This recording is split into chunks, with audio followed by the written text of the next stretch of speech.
Tonight on this special edition of Eyewitness News, we'll walk you through minute by minute the events of yesterday's Trump rally shooting and the calls for unity in this nation from both political parties.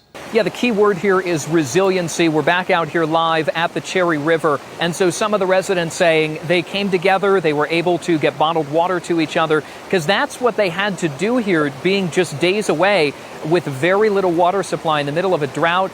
Raleigh County Commissioner Daniel Hall is joining me live over the phone right now. Commissioner Hall, I understand that we have reports that the Beaver Dam in Raleigh County is spilling over its tops. Now, we know it is designed to do that. The dam has obviously not failed, but what are you seeing from your perspective in your county? Yeah, you're correct. Tonight on Eyewitness News, we're in the nation's capital taking your agricultural concerns to our leaders. About a minute after our interview, a call for help. 200 off 200 units. Another crash on I-64 near mile marker 18 and a half. You want some Corbin? There you go. Oh, he ate it. Now we have team coverage of Helene's aftermath. Meteorologist Dante Ricky is tracking what's next and when we're going to need that umbrella handy. We have a major update tonight. Former WVU coach Bob Huggins is demanding to be reinstated. Jefferson County's Patrick Morrissey was sworn in as the 37th governor of West Virginia. Hundreds attending the swearing-in ceremony at the North Circle on the Capitol grounds. Here's a piece of bark from the tree of when this bus crashed into it head-on. Now, the complex packed with kids for the soccer and baseball tournaments. This also sent nearby West Virginia State University into a temporary lockdown. Paige Taylor is live outside Kanawha County Magistrate Court. And Paige, what have you learned? Embarrassing. That's how one Kanawha County public defender called these allegations at a city council meeting on Monday. MSP Airport is referred to as a banked hub, meaning flights arrive and depart in quick succession. If one flight gets delayed or canceled, that can cause a cascading effect. And now that takes us to Medora, North Dakota, where not much has changed since the frontier days. The town is relatively the same population. It's also where Theodore Roosevelt first arrived in 1883. The party continues over here. I'm going to walk over to my new friends here, Jason and Heather. Thank you so much for welcoming me on board here. I'm going to lounge for just a little bit. It feels nice after walking, in the heat all day. Are you ready for a little vacation? The civil lawsuit cost the city $300,000. Stop it. The other report says Officer Winters was dishonest about Michael Scott Jr.'s death because Winters slammed or suplexed Scott to the ground. What I tell you, don't pull away from me. Oh my God. The report also says Winters failed to help Scott while in his patrol car. It's the Huskies versus John Marshall scrimmage. I'm here with Jackson. He's a senior. You've spent 3 years in the portables. Tell me what today means to you. It's very exciting. It's a very cool experience just to see everybody out here. I want to walk you over to kind of what we're seeing as part of this investigation here. Take a look at the dip here in the road. We can see some of the water pooling here that leads up to where that tire track is. Well, I just want to pan over. Corbin, do me a favor, pan over here. We have some state troopers that just arrived here. More police arriving on the scene. We hear screaming. We hear shouting. We hear they're yelling, "Get down, get down." The very long day where neighbors have been sheltering in place. Has reality set in for really the people that are in that shelter with you right now? The fire is still burning behind us. The good thing is that it's mostly contained. To put that in perspective, we're here on dry ground. We're already on the sidewalk above the street, but we still have several more feet to go, which means the water would theoretically, if it's going to hit its forecasted high, come up to about here. But I can tell you the firefighters have temporarily pulled out. We see flames pouring from that roof here. It's dimmed significantly since we got on scene here about 2 minutes ago.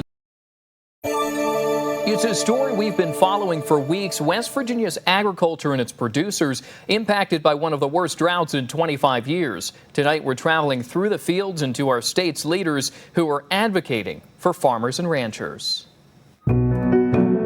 At Grassy Run Farms, millions of soybeans are at stake. If we can get another shot of rain on them. The recent rains helped, though it depends which side of the road you're on in Mason County. Everybody's got pride to have the best looking crop field or the best looking herd of cows. 20-year-old Mason is heading for his junior year at the University of Kentucky, studying how to get the most out of crops. It just doesn't come to Walmart, and where they just buy it off of there. Even during droughts. Nobody has said a whole lot, really. When things get bad, everybody kind of keeps the bad to themselves. Roane County ranchers have an outlet to discuss their concerns. I grew up in the 4-H program. Extension agent Brandy Brabham. When we have situations like this, it makes farmers be better managers because they have to be. Brabham is one of more than 50 agriculture experts in the state. She says this is one of the longest dry summers she can remember. I've heard many farmers helping each other. If they've got extra hay, they definitely put it up for sale early and or tell the neighbors, hey, I've got this if you want to come down and cut it. Rancher Terry Brabham is doing what he can to help his cattle. This creek, like many in Roane County, dried up, and the grass, nothing left to give. Oh, it should be 12 inches tall or better, and it's, mowed at the end of May, and it's just brown. There's nothing here. Another thing ranchers are waiting to do is see how much availability of hay can get them through the winter before they let any cows go. According to the U.S. Drought Monitor, Roane County is one of the most heavily impacted in West Virginia. It and 6 other counties are 100% in extreme drought.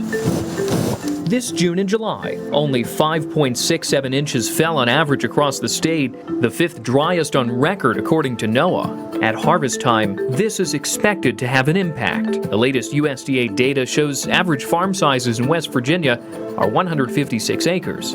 Only 8 other states, like New Jersey and Rhode Island, have smaller averages. To put that in perspective, the country's largest soybean harvests year after year come from Illinois and Iowa at more than 1 billion bushels. The Mountain State, 1.4 million, meaning farmers rarely have negotiating power against market prices. According to WVU Extension Office, prices are falling because of an oversupply and not enough buyers. Water's kind of scarce out there a little bit. I took these farmers' concerns straight to the nation's capital. Senator Manchin sent us a statement. In part, he's committed to working with the USDA and West Virginia Department of Agriculture to ensure all producers receive the support they need. Alexander Sereno, director of USDA's Risk Management Agency for the state, recently said in a statement, crop insurance and other USDA risk management options are offered to help producers manage risk because we never know what nature has in store for the future. On Wednesday, the USDA announced eligible livestock producers in extreme drought areas are able to receive 3 monthly payments depending on what animals they own. This can help with feeding livestock.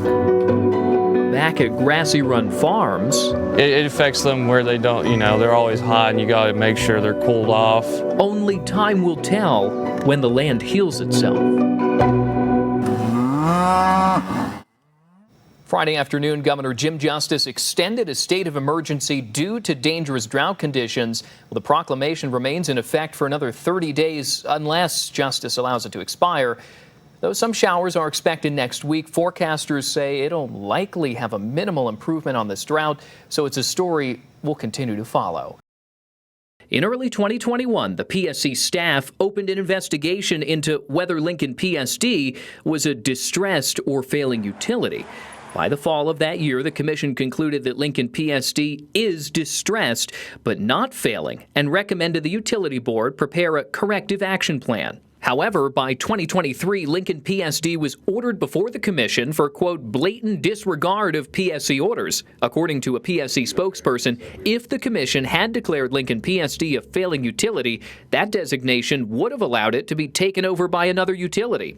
So Lincoln PSD was given the opportunity to file a plan to fix itself. The Service Commission says the utility failed to do so. By early 2025, customers remained without water for up to a week in isolated areas. This issue repeated again the following week. I'm the reason those machines are up at City Hall. That's the voice of 70-year-old Richard Luther, the person accused of threatening to kill Huntington Mayor Steve Williams. Wednesday, Eyewitness News noticed increased security at City Hall. According to court documents, on Monday, Luther walked into City Hall threatening to kill Mayor Williams. Records show he was allowed to go into the payment office, later telling an employee that Mayor Williams and his brother-in-law are with the mafia, and threatened to kill Luther. Luther said he was going to take the mayor down. He looked at a security officer and said, "He threatened to kill me, but I'm an actual killer. You don't even know the ones I've killed," end quote. That's according to court documents. I read the quote verbatim to Luther. Yeah. Now, I have killed a lot of people. More people than you'd ever realize. In the military, I was the one to put boots on the ground when bad happened. But later in our interview, he denies ever threatening the mayor. But I did not threaten the mayor. Luther says this is all politically motivated because he ran for mayor. Luther claims he has inside information about the mayor and city council and threatened to expose them. No, I really am not the bad guy. I'm the good guy in all this. Eyewitness News asked Mayor Steve Williams for comment, but he says he can't say anything about the ongoing situation at this time. Luther says he's just a concerned citizen for the people of Guyandotte. We did some digging and found video of Luther showing up to previous city council meetings. At first, asking city council members to come see road conditions in Guyandotte. Our streets are worse than third world country roads. Over time, some comments became increasingly vulgar. They will know everything's been done, y'all have done, from the time your mama squirted y'all out. A candlelight vigil at the community park in Marmet Friday night, remembering 47-year-old Terry Shamblin. Gave me a kiss, he told me he loved me and he'd be right back. He never came back.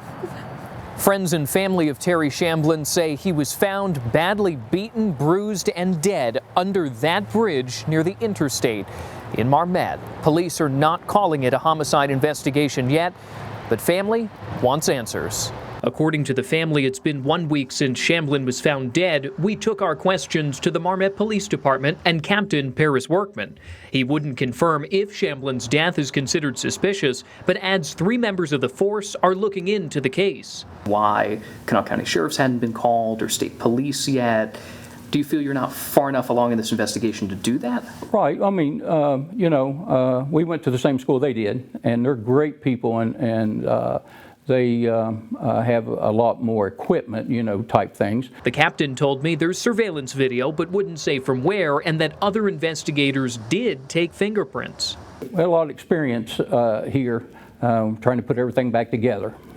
Now the captain tells me he's waiting on the medical examiner's report before coming to any conclusions. He told me that can sometimes take 10 weeks. Sometimes the rumor mill gets started and people make statements that may be true, may not be true. We just have to sort out everything. At the vigil, Shamblin's son calling for justice. It was indefinitely a homicide. If you would have seen the body, you could tell yourself.